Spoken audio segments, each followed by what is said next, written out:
إن الله وملائكته يصلون على النبي يا أيها الذين آمنوا صلوا عليه وسلموا تسليما.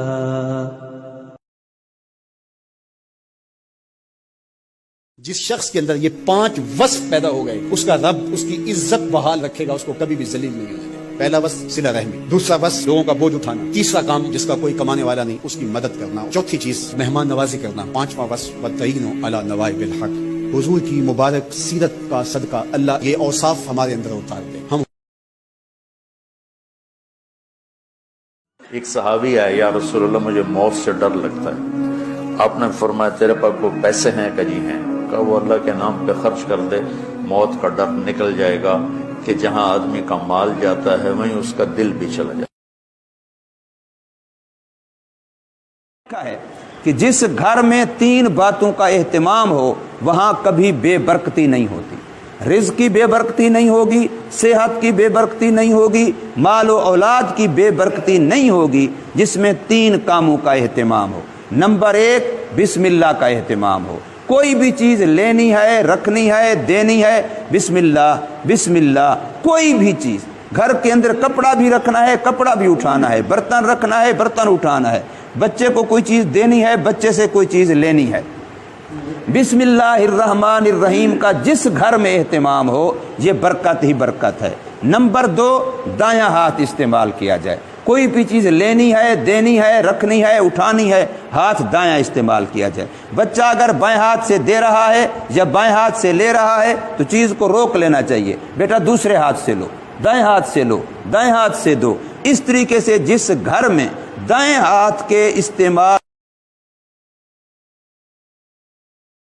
ہم غریبوں کے آقا پہ بے حد درود، ہم غریبوں کے آقا پہ بے حد درود، ہم فقیروں کی ثروت پہ لاکھوں سلام، شمع بز میں ہدایت پہ لاکھوں سلام، ہم غریبوں کے آقا پہ۔ حضور کی ایک حدیث ہے، آپ یہ سن لیں تو زندگی میں آپ کبھی بھی ایک کی خامی دوسرے کو نہیں بتائیں گے۔ حضور نے فرمایا جس نے میرے امتی کا ایسا عیب کسی دوسرے کو بتایا جو اس کے اندر نہیں تو بتانے والا اس وقت تک مرے گا نہیں جب تک وہی عیب اس کے اندر پیدا نہیں ہو جاتا۔ لا حول ولا قوت الا باللہ کثرت کے ساتھ پڑھو۔ یہ ایسا وظیفہ ہے، ایک حدیث پاک میں آتا ہے کہ یہ 99 بیماریوں کا علاج ہے، اس میں سب سے کم درجے کی بیماری ہم اور غم ہے، یہ دکھوں کا مداوع ہے، مشکلات کا علاج ہے، اور یہ وظیفہ میرے حضور نے بتایا۔ حضرت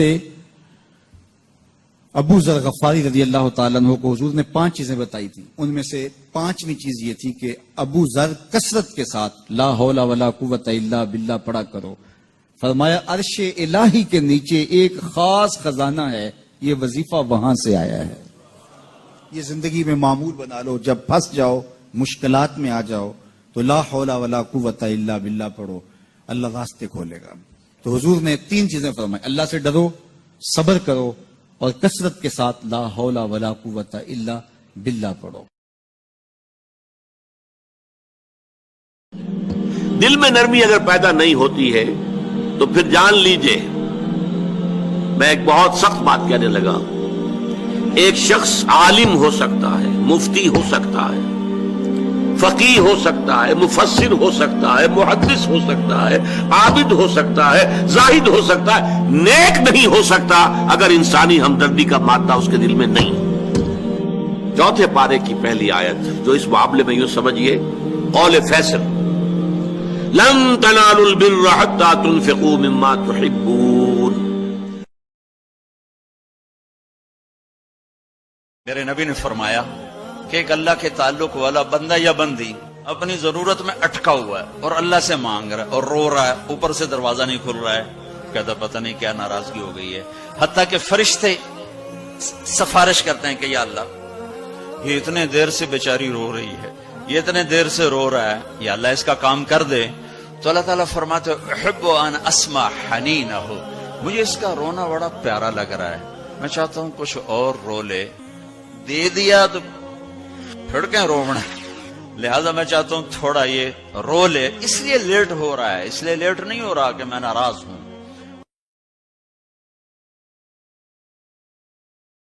ربي بالمصطفى بلغ مقاصدنا، يا ربي بالمصطفى بلغ مقاصدنا، واغفر لنا ما مضى يا واسع الكرم. مولاي صل وسلم دائما أبدا على حبيبك خير الخلق كلهم. جو بددعائیں ہیں یہ تمہارے بستر تک تمہارا پیچھا کرتی، یہ نیندوں میں سوراخ کر دیتی. لوگ کہتے ہیں پتہ نہیں کیا بات ہے، سویا نہیں جاتا. تو میں کہتا ہوں پتہ کر لو، شاید کو بات نکل ہی آئے. پتہ کر لو، دیکھ لو، غور کر لو، توجہ کر لو، شاید کو بات نکل آئے. اگر نکل آئے نا تو پھر توبہ کر لو، اور اگر نکل آئے تو پھر معافی مانگ لو. اگر نکل آئے تو پھر اللہ سے ڈر جاؤ، اگر نکل آئے تو پھر احتیاط کر جاؤ. لیکن باتیں نکلنے پر بھی ہم ماننے کو. آسمان کے فرشتے 2 دفعہ روئے ہیں انسانی تاریخ. آسمان کے فرشتے 2 دفعہ روئے ہیں انسانی تاریخ. ایک جب ابراہیم علیہ السلام نے ان کی کمر پہ اپنا گھٹنا رکھا کہ سر کے بال پکڑ اور چھری پکڑ کے یہ کہا کہ اللہ تم مجھ سے ناراض ہو، تو آسمان کے فرشتوں کی چیخیں نکلی. اور ایک جب اللہ کے نبی کو طائف میں پتھر پڑے کہ اللہ من یشکو الیک ضعف قوت، تو آسمان کے فرشتوں کی چیخیں نکلی.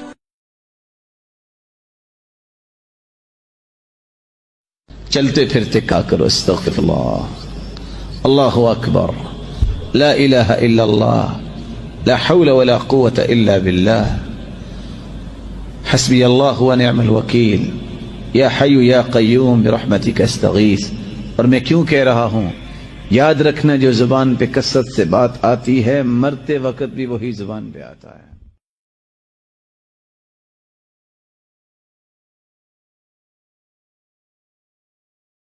میرے نبی کریم صلی اللہ علیہ وسلم نے فرمایا میرا رب کریم جب کسی کو بیمار کرتا ہے نا تو پھر اللہ فرشتوں کو بھیجتا ہے.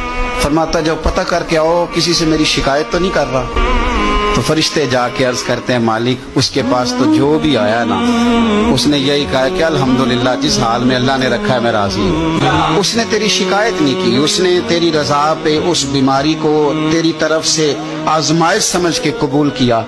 میرے نبی کریم علیہ الصلوۃ والسلام فرمانے لگے رب فرماتے فرشتوں گواہ ہو جاؤ اگر میں اسے اس بیماری سے شفا دوں گا تو جو اس کے پاس خون ہے اس سے بہتر خون اسے عطا کروں گا، اور جو اس کے پاس گوشت ہے اس سے بہتر اسے گوشت عطا کروں گا، اور اگر میں اسے اس بیماری میں وفات دوں گا تو پھر میں اسے جنت عطا کروں گا. نبی پاک صلی اللہ علیہ وسلم نے فرمایا کسی بیمار کو دیکھ کے یا کسی مصیبت میں مبتلا آدمی کو دیکھ کے تم یہ دعا پڑھ لو تمہیں کبھی وہ مصیبت نہیں آئے گی. الحمدللہ الذی عافانی مما ابتلاک بہ وفضلنی علی کثیر ممن خلق تفضیلا.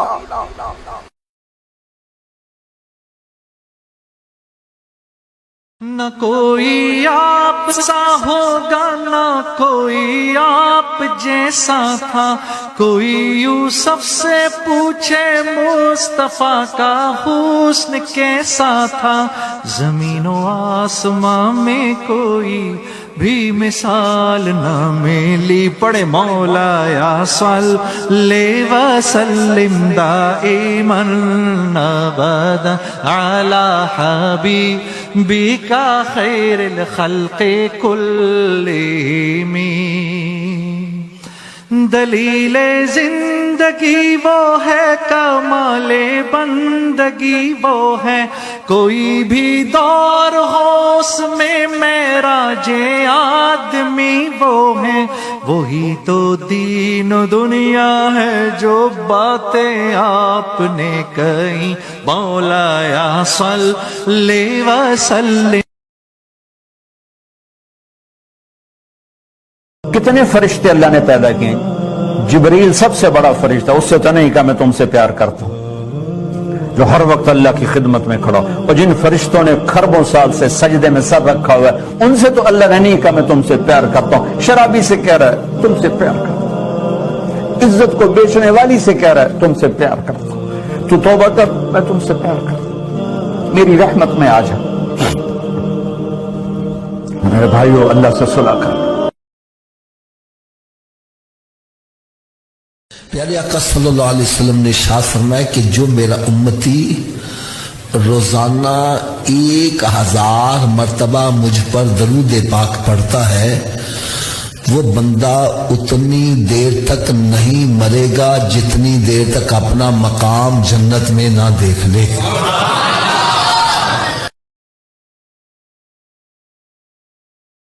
جن کے ساتھ رب ہو ان کا دشمن دروازے پہ بھی آئے تو ان کا بگاڑ کچھ نہیں سکتا۔ جن کے ساتھ رب ہو، اٹھ باندھ کمر کیوں ڈرتا ہے؟ پھر دیکھ خدا کیا کرتا ہے۔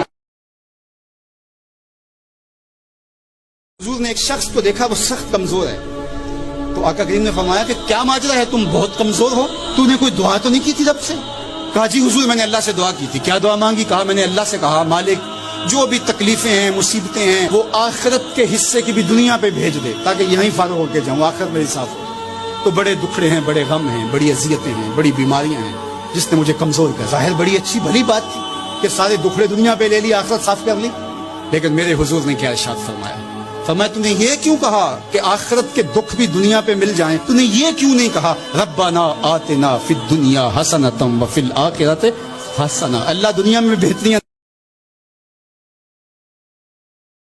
انس بن مالک رضی اللہ تعالی عنہ فرماتے ہیں کہ میں نے رسول اللہ صلی اللہ علیہ وسلم کو دیکھا کہ نماز عصر کا وقت آ گیا، لوگوں نے پانی تلاش کیا، جب انہیں پانی نہ ملا تو رسول اللہ صلی اللہ علیہ وسلم کے پاس ایک برتن میں وضو کے لیے پانی لایا گیا۔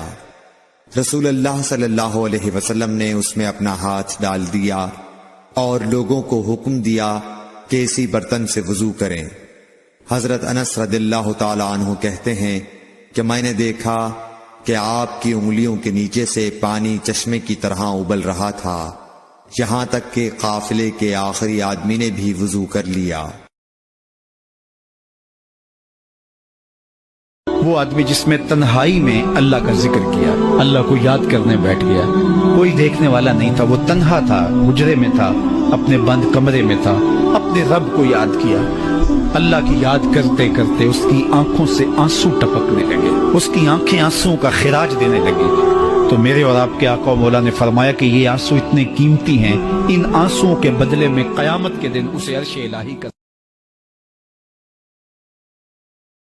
جان رکھو کہ دنیا کی زندگی محض کھیل اور تماشا اور زینت و آرائش اور تمہارے آپس میں فخر و ستائش اور مال و اولاد کی ایک دوسرے سے زیادہ طلب و خواہش ہے۔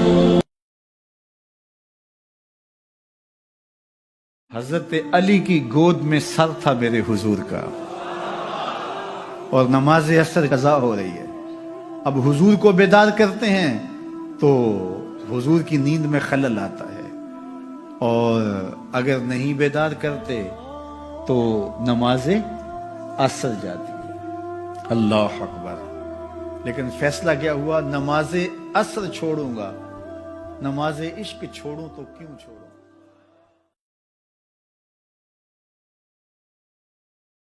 کریم محبوب علیہ السلام فرمانے لگے جس کا تہجد پڑھنے کا ارادہ تھا لیکن نیند غالب آ گئی، اٹھ نہیں سکا۔ حضور فرماتے ہیں نیند تو اب اس نے پوری کر ہی لی ہے نا، پر ارادہ تھا تہجد پڑھنے کا۔ تو محبوب فرماتے ہیں نیند رب کی طرف سے صدقہ ہو گئی اور تہجد کا بھی اللہ نے ثواب عطا فرما دیا ہے۔ ارادے صاف کرے، پکے کرے، نیتیں کھری رکھے، نیت صاف رکھے، اخلاص پیدا کرے۔